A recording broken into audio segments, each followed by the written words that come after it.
Magandang umaga po sa ating lahat, mga kapatid. Magandang umaga po, Father Clay. Araw ng Lunes sa ikalawang linggo ng Pasko ng Pagkabuhay, panibagong simula, panibagong pagkakataon. Sa ating unang pagbasa mula sa mga gawa ng mga apostol, narinig natin kung gaano katindi ang kapangyarihan ng sama-samang pananalangin, lalo na kung ang pananalangin ay nagmumula sa puso, tapat at totoo. Nangyari kina Pedro at sa kanyang mga kasamang alagad. Nagkaroon sila ng magandang pagkakataon na magdasal ng sama-sama para sa natatanging kahilingan at naging taos sa puso, bukas loob ang kanilang pagdarasal. At ang patunay na naging napakatindi ang dating ng kanilang dasal, nayanig ang kalupaan sa tindi ng kanilang dasal.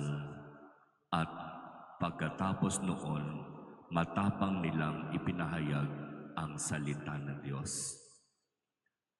Ilang araw pa lamang, kung tutuusin, isang linggo mula nang namayapa ang ating mahal na Santo Papa Pope Francis at nailibing na siya noong Sabado.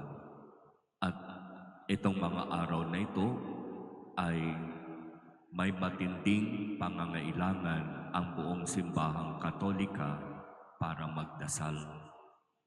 Samahan natin ang mga mahal na kardinal sa pananalangin ng taimtim ng taos-puso upang ipagkaloob sa atin ang isang pinuno na kayang pamahalaan ang buong simbahang Katolika.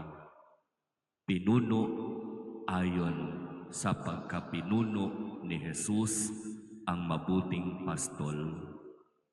Pinuno na may puso para sa mga mahihirap at may isip ayon sa kaisipan ng ating Panginoon.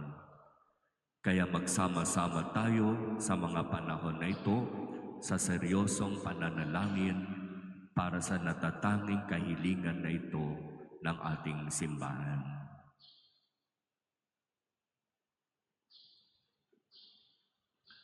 Amen.